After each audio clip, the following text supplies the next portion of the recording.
I don't know that people understand that the government can actually access your emails without a warrant if they're 6 months older. Maria, this is frightening. Exactly. Any email that anybody has that's on a private server that's older than 6 months, the federal government, any federal agency can go and access it today without a warrant, and they do.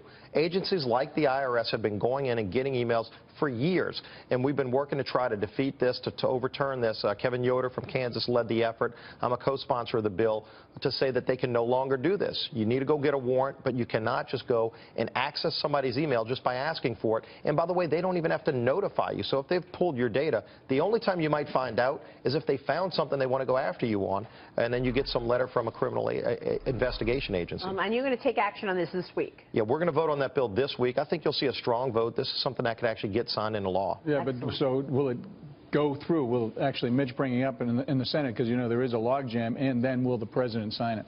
Yeah, this is a bill that if it does end up on his desk, Scott, and I really do think this could clear the Senate 60-vote threshold.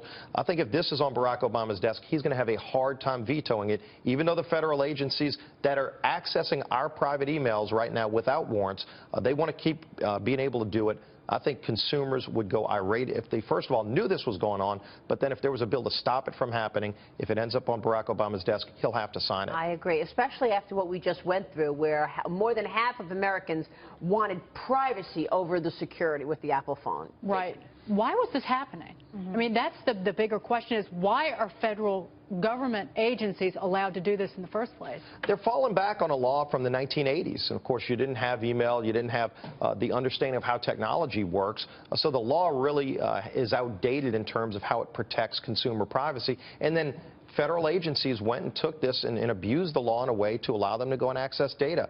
And courts have backed them up, and that's the surprising thing. You would think courts would have said you can't do it, but courts have allowed them to get our data without our knowing and without a warrant. This is a good thing. I'm glad you're supporting this, and we'll be watching you take action on it this week. This is important. I know our viewers care about this.